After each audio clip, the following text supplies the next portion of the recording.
Tanah ini adalah tanah PBWS Bengawan Solo ya, dan sudah disertifikatkan. Kita enggak, karena kita memang nggak punya hak atas tanah ini, ya kan? Tapi alhamdulillahnya kok ini kok katanya ini biasa siapa?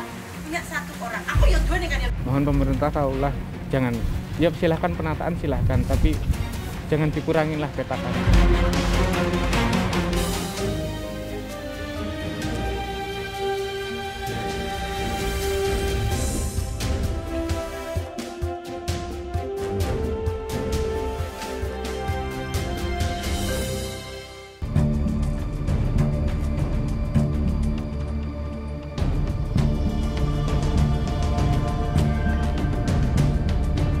Sejak tahun 2020, angka kemiskinan di Indonesia meningkat, tak terkecuali Provinsi Jawa Tengah. Sejak lama, Jawa Tengah menjadi salah satu kantong kemiskinan terbesar di Indonesia. Kabupaten Boyolali misalnya, mengalami peningkatan angka kemiskinan menjadi 10,18%. Sebagian penduduk yang kurang sejahtera berada di area Waduk Cengklik. Waduk Cengklik terletak 14 km di barat laut kota Surakarta, 24 km di timur kota Boyolali, dan 35 km di utara kota Klaten.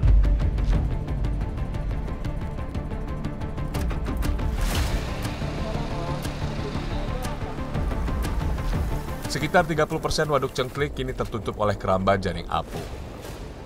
Sejak awal tahun 2000, keramba jaring apung mulai marak dibangun oleh warga.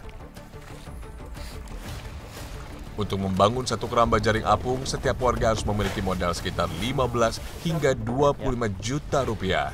Modal ini untuk membeli rangka dari bambu, jaring tebal berukuran 40-20 meter, dan pipa paralon.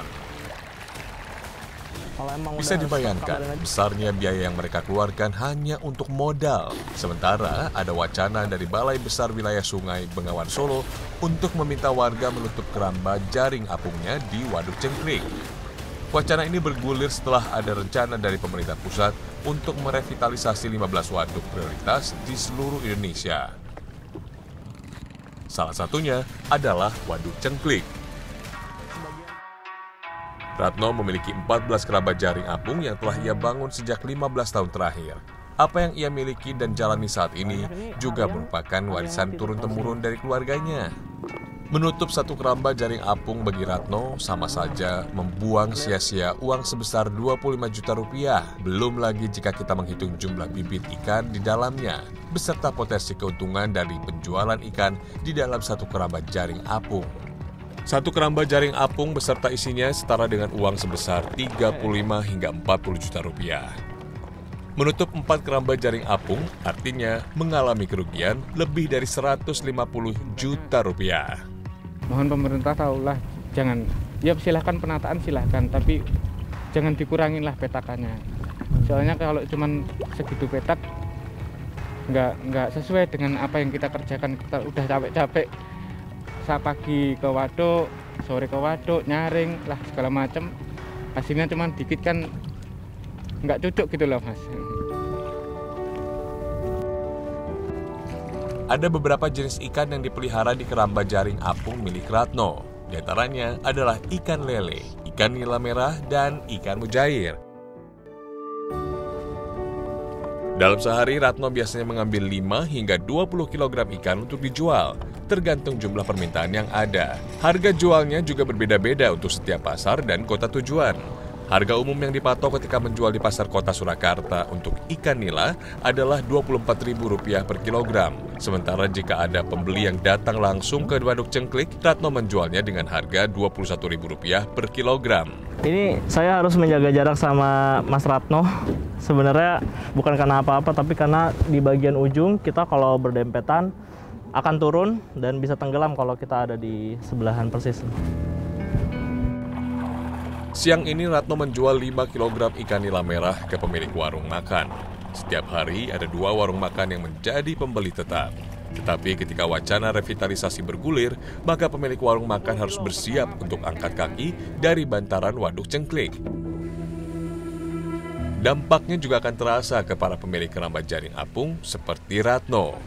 Kalau sini dipagar ditutup kan otomatis nggak bisa jualan mas, orang beli buat dikonsumsi sendiri nggak bisa. Cuman bisanya warung-warung itu kan lewat WA langsung diantar ke warung.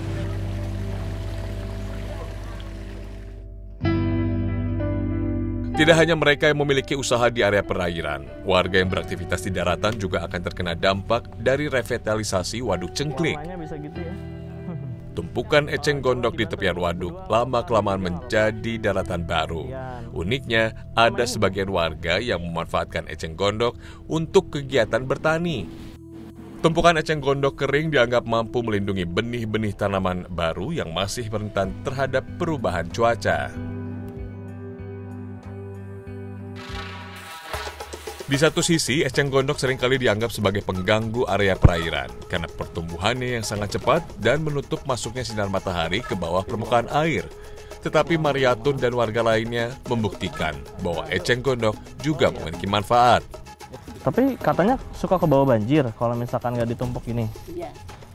Itu kalau ke bawah banjir rusak. Iya. Warga mengajak saya membakar eceng gondok kering. Eceng gondok yang sudah terurai bisa kita manfaatkan sebagai media tanam.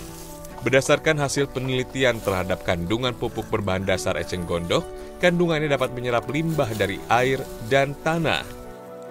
Pupuk eceng gondok juga mengandung kalium unsur hara yang sangat tinggi sehingga sangat baik untuk pertumbuhan tanaman. Pada dasarnya kan tanah mereka lumpur, jadi kalau ini dibakar, ini bisa menjadi tambahan tanah buat mereka. Ini sebenarnya yang diandalkan sama warga karena kalau tanah lumpur nggak semua tanaman bisa, dan kalau ada ini, area perkebunannya otomatis jadi menambah jumlah tanahnya mereka selama ini di area waduk.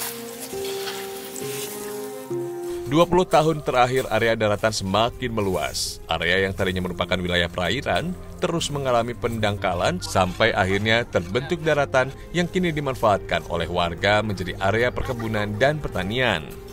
Jadi area tempat kita duduk ini sekarang nih air. Air. Kalau musim hujan nih air ini. Ya. Nyampe di desa itu. Di jalan itu. Tidak hanya menjadi sawah, warga juga menjadikan daratan bekas perairan ini sebagai area menanam ketela ungu. Ini yang tanpa eceng gondok ya, ukurannya segini, tapi masih bisa lebih besar lagi. Tanah yang mengandung banyak air cocok untuk tanaman jenis umbi-umbian. Kalau pakai eceng gondok kira-kira akan lebih gede lagi nggak? Iya. Bisa lebih besar lagi? Jadi ada plusnya ya kalau pakai eceng gondok mungkin bisa lebih besar lagi ukurannya. Di area waduk tidak ada perkebunan yang dimanfaatkan untuk menanam tanaman dengan pertumbuhan jangka panjang. Warga selalu menanam tanaman yang dapat dipanen dalam waktu singkat seperti mentimun, ketela, terong, dan tomat. Ibu berarti harus ngitung bulan-bulannya itu? Iya, Kalau ini bisa berapa bulan, Bu? 3 bulan. 3 bulan? Iya. Setelah itu tanahnya kosong apa ditanamin lagi? Kosong. Kosong. Kok nggak ditanami apa-apa, Bu? Nah, ini kan nanti itu apa? Toyane sih. Ya, toyanya belum ada. Airnya. Airnya. Oh, jadi airnya Iya. juga terlalu surut ya. Ya. Tapi kalau lagi terlalu naik juga Ibu nggak bisa nanam sama sekali. Jadi dalam setahun Ibu cuma 3 bulan dong Iya. nanam ini. Iya. Sisanya yang nggak bisa ngandelin apa-apa itu.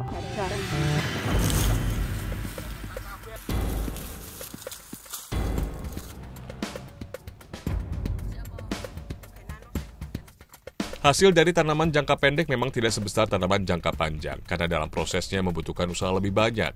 Pertimbangan warga dalam menanam adalah agar hasilnya cepat mereka rasakan dan bisa menutup kebutuhan sehari-hari. Selain itu, warga juga meminimalisir dampak kerusakan tanaman akibat pasang surut air waduk, akibat banjir dari hulu, dan dampak pendangkalan waduk di kemudian hari.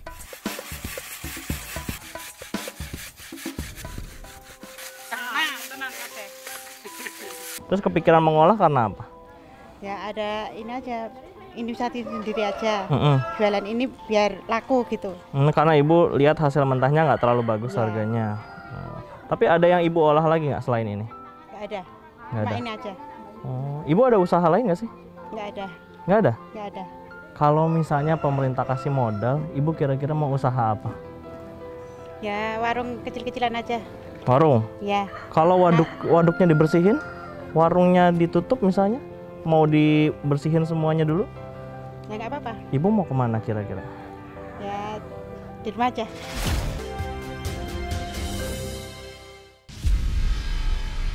Sebagian besar mata pencarian masyarakat adalah sebagai nelayan waduk. Setiap keluarga di sini memiliki rakit dan perahu untuk menjaring ikan. Jadi Pak Paiman sama Ibu sama saudaranya nanti akan naik rakit ke pulau di tengah waduk itu karena beban terlalu berat, nanti berbahaya. Jadi sebaiknya saya naik perahu motor bersama ibu-ibu yang lain untuk menuju ke pulau di tengah waduk. Waduk seluas 300 hektar ini menjadi tumpuan dari sekitar 20.000 warga yang tinggal di sekelilingnya. Waduk Cengklik mengalami pasang surut air selama pergantian dari musim penghujan ke musim kemarau. Begitu pula sebaliknya. Tentu sangat berpengaruh pada jumlah hasil tangkapan ikan.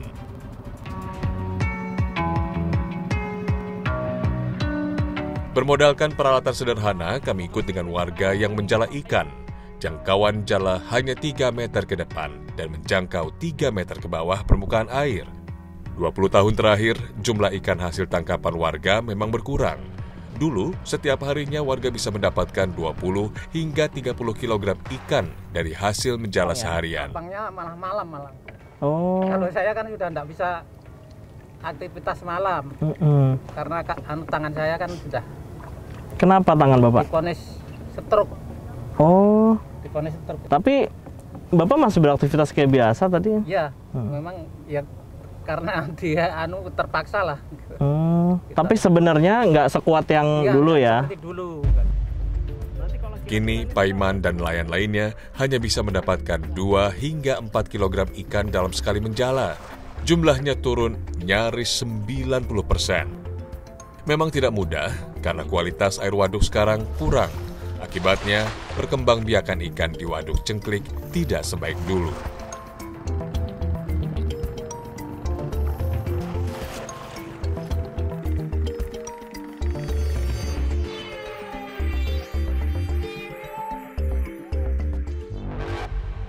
Pendangkalan Waduk Cengklik tidak bisa dianggap sepele. Sedimentasi lumpur dan bebatuan di dasar waduk sudah mengkhawatirkan. 20 tahun terakhir, kondisi Waduk Cengklik berubah drastis ke arah yang lebih buruk. Ini saya sama Pak Wagimin ada di tengah waduk loh pemirsa. Kalau lihat ke belakang mungkin jaraknya lebih dari 100 meter tuh ada ya Pak ya? Ada. Tapi kita masih bisa menemukan titik yang dangkal seperti ini. Dulu mungkin bisa kita menemukan titik yang sedalam 20 meter, tapi itu juga sudah jarang ya. Dan sebagian besar sudah setinggi dada orang dewasa gitu, segini. Pendangkalan dasar waduk tentunya mempersempit habitat perkembangbiakan ikan. Lumpur dan batuan yang menumpuk juga membuat daratan di sekitar waduk semakin meluas. Ini ikan apa nih Pak? Ikan apa nih Pak? Jair Mas. Jair juga? Meski tidak banyak ikan yang bisa kami dapatkan hari ini, setidaknya lumayan untuk makan siang kali ini.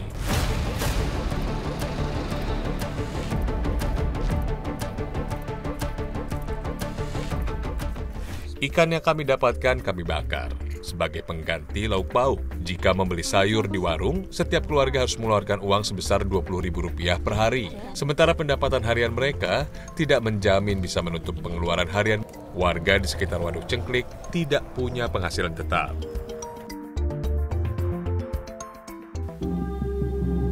Ada banyak komoditi yang bisa warga manfaatkan sebagai sumber penghasilan mereka. Salah satunya adalah dengan memelihara bebek. Mariatun memelihara bebek di halaman rumahnya. Setiap pagi dan sore hari, ia menggiring bebek ke area waduk untuk membersihkan diri. Jarak dari rumah Mariatun ke waduk cukup jauh, sekitar 300 meter. Jika revitalisasi berlangsung dan nantinya area waduk ditutupi untuk sementara waktu, maka Mariatun akan kehilangan tempat untuk mengangon bebeknya setiap pagi dan sore hari. Kalaupun bebek milik Mariatun masih boleh masuk ke area waduk, dengan adanya pembuatan pagar dari seng selama proyek ini berlangsung, Mariatun sudah pasti harus berjalan lebih jauh dari yang saat ini ia jalani. Padahal mengurus bebek bukanlah pekerjaan mudah. Bebek cukup sensitif atas perubahan cuaca dan pola aktivitasnya, sehingga jika terjadi perubahan sedikit saja dari aktivitas hariannya, bebek berpotensi mengalami sakit, bahkan beresiko hingga kematian. Bu, saya kan tadi ngeliat jalurnya sekarang jauh nih. Iya. Itu emang dari dulu sejauh itu Ibu, kalau dari rumah mau ke sana? Iya, tiap hari gitu. Tapi kan sekarang waduknya semakin kecil. Berarti kalau mau berenang istilahnya harus nyari tempat yang jauh yang ada airnya gitu. Iya, ya, yang disenangi BBE tapi ke situ. Jadi langsung seneng bebek kan nyari airnya yang agak dalam gitu. Tapi susah nggak Bu nyari area-area yang basah? Kalau dulu kan waduknya masih luas. Berarti jaraknya nggak sejauh tadi? Enggak. Itu sehari berapa kali Bu? Ya, sebenarnya 2 kali, sekarang 1 kali pagi gitu. Oh, kenapa nggak 2 kali? Kasihan telurnya udah banyak jadi nggak kaget gitu. Penghasilan rata-rata penduduk di sekitar Waduk Cengklik berada di kisaran 500 hingga 700 ribu rupiah per bulan. Hal ini semakin timpang dengan harga kebutuhan pokok yang terus merangkak naik. Selain bebek, Mariatun juga mencari keong di area waduk untuk menambah penghasilan. Ini ada nih. Pemirsa harus tahu dan juga hati-hati karena kalau keong itu banyaknya di antara eceng gondok, terutama di akarnya. Tapi yang lebih berbahaya adalah kadang suka ada ular air di sekitar eceng gondok itu. Itu yang harus diwaspadai karena belum tentu semuanya berbisa, tapi kadang itu mau mengejutkan kita gitu. Jadi harus hati-hati. Keong mentah bisa ia jual dengan harga 5 sampai 8 ribu rupiah per ember. Tetapi untuk mencari 1 ember keong tentu membutuhkan waktu yang tidak sebentar. Bu Mar, ini kan tadi Ibu bilang suka ketemu ular gitu ya? Iya. Ularnya kayak gimana? Ya ada yang kuning, ada yang lorek-lorek kayak macan, ular banyu kalau orang Jawa kata. Ular air gitu ular ya? Air, iya. Itu paling panjang ukuran seberapa? Ya semeter. Semeter? Iya. Setangan gini ada nih? Iya. Waduh, serem banget. Itu waktu ketemu gimana? Ibu lari apa gimana? Diemin aja, jalan terus. Orang nggak ganggu, ya udah langsung sama-sama diem gitu. Oh, tapi nggak bahaya itu? Enggak. Keong biasanya dicuci dan dimasak menjadi lauk pauk untuk makan malam warga. Selain itu, warga juga mengemasnya menjadi sate keong. Jika mendapatkan keong dalam jumlah banyak, sate keong akan dijual kepada tetangga ataupun pemilik warung dengan harga Rp2.000 per tusuknya. Oh Mas, sebungkus ya? Iya. Ya, terima kasih. Yuk, sama-sama. Ini yang isi 8 ya? Ya, terima kasih Mas. Karena kita memang nggak punya hak atas tanah ini, ya kan? Tapi alangkah indahnya kok ini kok katanya ini punya siapa? Punya 1 orang. Aku yang 2 nih kan. Ada 4 desa yang terletak di sekitar Waduk Cengklik, yakni Desa Ngargorejo, Desa Ngesrep, dan Desa Sobokerto di Kecamatan Ngemplak, serta Desa Senting di Kecamatan Sambi. Total penduduk yang tinggal di sekitar waduk berjumlah lebih dari 20.000 orang. Rencana pemerintah pusat dalam program penataan Waduk Cengklik menemui ganjalan, yakni dari warga yang enggan pindah ketika program penataan berlangsung. Baik warga yang berdagang di warung-warung maupun warga yang memiliki keramba di tengah waduk nantinya akan mengalami penataan. Penolakan ini didasarkan oleh pembiaran yang telah berlangsung selama puluhan tahun, sehingga warga bersikukuh menempati wilayah yang selama ini menjadi lokasi usahanya. Tanah ini adalah tanah PBWS Bengawan Solo ya, dan sudah disertifikatkan. Dengan adanya master plan ini kami berharap bahwa waduk ini tidak hanya berfungsi untuk mengairi sawah irigasi di hilirnya yang seluas 1.000 hektaran atau 1.100, tapi juga dapat menumbuhkan perekonomian di masyarakat sekitar waduk ini. Di sisi yang lain, pemerintah belum secara tuntas menyosialisasikan solusi jangka panjang bagi warga yang menggantungkan hidup sepenuhnya dari waduk, seperti nelayan dan para pemilik keramba. Warga belum sepenuhnya paham soal zonasi dari kawasan Waduk Cengklik pasca program penataan rampung. Lagi pula selama 5 tahun program revitalisasi ini berjalan, sejak tahun 2017 hingga tahun 2022, apa yang bisa warga lakukan selama kawasan waduk ditutup? Mata pencaharian yang awalnya bergantung pada Waduk Cengklik sepenuhnya, kini harus beralih profesi selama program penataan berlangsung. Alhamdulillah ini merupakan mediasi yang terakhir. Dan ternyata hari ini kita mendapatkan suatu kesepakatan bahwa mereka sepakat dengan rela dan ikhlas akan direlokasi ke tempat yang baru untuk sementara.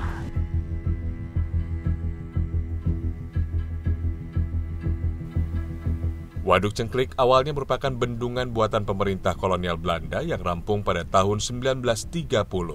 Dulu, Waduk Cengklik mampu mengairi 16.000 hektar sawah, sementara kini kemampuan Waduk Cengklik hanya 10%-nya saja.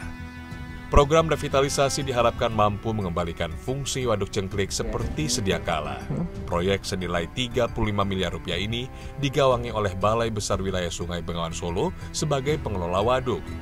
Kalau kita sebagai orang kampung, warga sekitar, ya, kalau bisa kan kita dikasih tempat untuk dagang, kayak dermaga perahu gitu kan, khusus untuk warga sekitar, warga setempat kan, jadi kan yang menggantungkan nafkah dari waduk sini kan bisa enak kan gitu. Jadi kita nggak ngeluarin biaya kan kayak Pak Guyuban ngeluarin biaya buat bersih-bersih Anjang Gondok gitu kan. Ada beberapa aliran sungai yang berakhir di Waduk Cengklik. Salah satunya adalah yang membelah Desa Senting, Kecamatan Sambi. Masyarakat sudah tahu bagaimana menyalurkan kehendak mereka, tidak langsung komplain ke desa tetangga, tapi mereka kepada ketua RT atau pemerintah desa. Saya sebagai kepala desa, sering kan ketemuan koordinasi kepala desa kecamatan itu saya sampaikan kepada kepala desa di kedua desa, yaitu Klaten dan Jatisari, agar mengedukasi masyarakatnya untuk tidak membuang sampah di aliran sungai. Seperti itu. Aduh, Mbak, lumayan nih dapatnya hari ini. Plastik sisa sampah mereka bersihkan terlebih dahulu.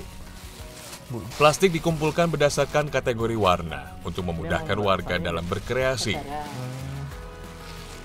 2 tahun terakhir, Purnamasari mengajak tetangga-tetangganya untuk mengolah sampah plastik. Bermodalkan video-video di internet, para perempuan di desa Ngargorejo belajar membuat rangkaian bunga. Proses pengerjaannya memakan waktu 2 hingga 3 jam. Dapat mereka lakukan di sela kegiatan rumah tangga. Karena kayaknya yang minat itu masih sedikit gitu. Yang mau ingin belajar bikin kayak gini tuh kayaknya sedikit gitu. Jadi daripada memaksa ya, mendingan Mbak yang sendiri. Tapi yang mau aja. Bisa menutup pengeluaran sehari-hari nggak Mbak dengan berjualan ini? Ya sedikit banyak sih membantu sih Mas. Lama-kelamaan kreasi bunga milik warga mulai ada harganya. Setiap satu pot bunga plastik mereka jual dengan harga 10 hingga 20 ribu rupiah, meski tidak setiap hari laku terjual. Setidaknya bisa menambah penghasilan mereka sehari-hari. Potensi Waduk Cengklik begitu besar untuk bisa mensejahterakan masyarakat. Sumber daya alam yang melimpah hingga jumlah populasi yang besar seharusnya mampu memutar roda perekonomian. Namun tidak bisa dipungkiri, masyarakat butuh stimulus dan dukungan pemerintah untuk bisa bergerak lebih cepat, beberapa langkah lebih maju, dan mandiri secara ekonomi. Asalkan program revitalisasi Waduk Cengklik sesuai dengan tujuan awalnya, yakni dari rakyat, oleh rakyat, dan untuk kepentingan rakyat.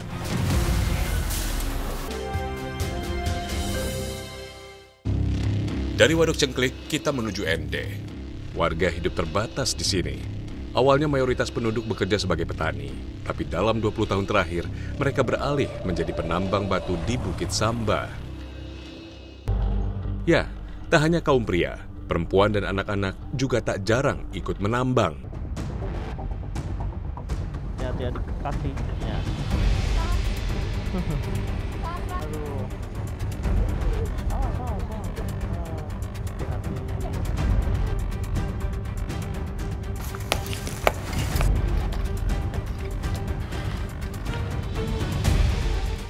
Kristiana misalnya, yang bertugas menyortir batu dan pasir sesuai ukuran. Sambil mengasuh anak bungsunya, Kristiana cekatan mengangkat, memilah, dan mendorong gerobak pasir dan batu.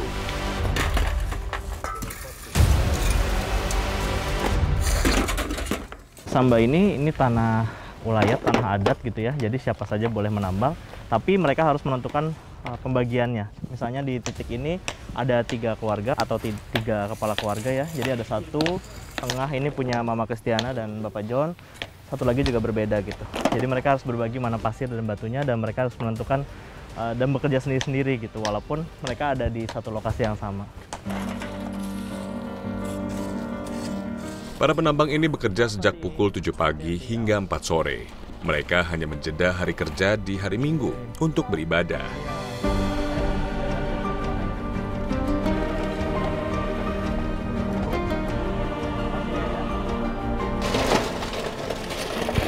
Aduh. Ini mama kan udah biasa strong banget nih semuanya.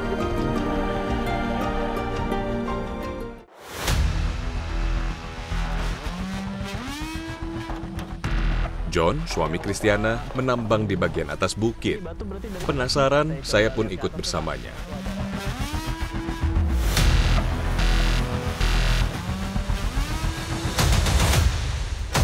Usianya tidak bisa dibilang muda, tapi nyalinya luar biasa besar. Saya pun membantu John menggulirkan pasir dan batu ke bawah. Resikonya, pijakan saya ini bisa sewaktu-waktu ikut longsor. Bila tiba-tiba gerimis dan hujan datang, mereka pun bergegas lari ke dusun Samba, karena batu dan pasir ini akan longsor terbawa air. Profesi ini memang mendatangkan penghasilan untuk warga, tapi kecelakaan juga tak jarang mengancam. Bukan sekali dua kali mereka tertimpa batu yang tiba-tiba jatuh. Sayangnya, tak sebesar resikonya, hasil yang didapat jauh dari harapan.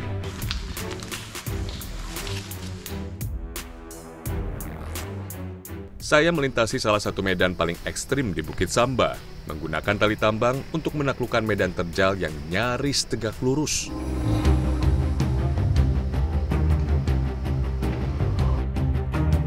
Berapa aja kan? Terus.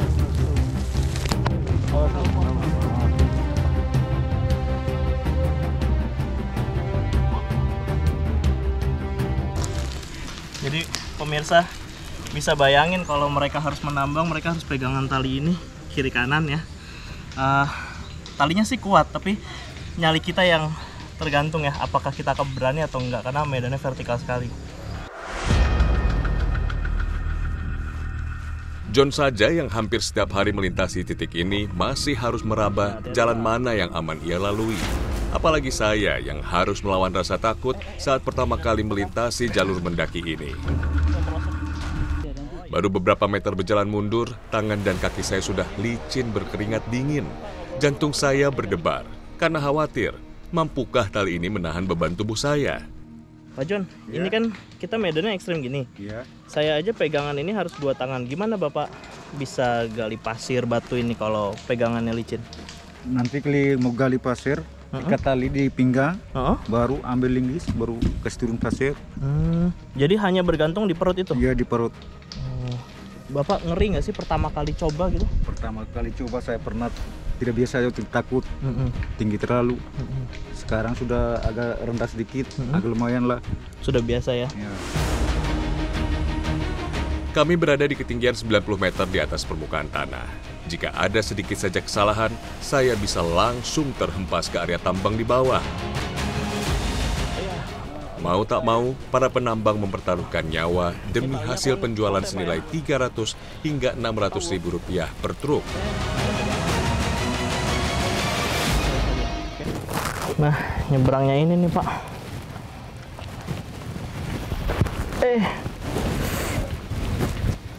Pak. Aduh. Akhirnya sampai di tebing sebelah. Walaupun mungkin jaraknya cuma 1 meter, 2 meter ya, tapi ini menegangkan sekali karena kita masih berdiri di titik yang vertikal.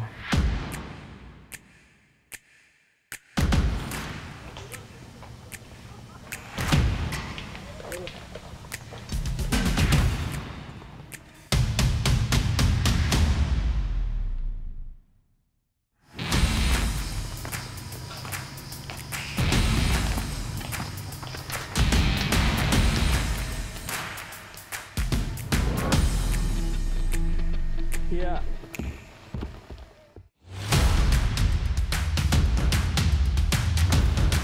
Awas Bu. Awas Bu.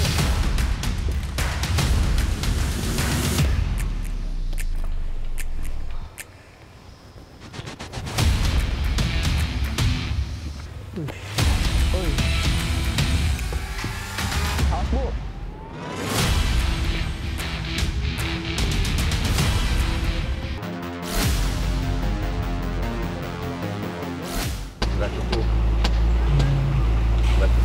Dengan resiko besar kayak gitu.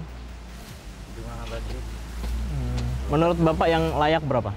Harganya agak naik sedikit, ada 800 gitu, 700. Naik 100 tidak apa ya, itu sudah cukup buat Bapak. Sementara Kristiana masih terus bekerja memecah batu.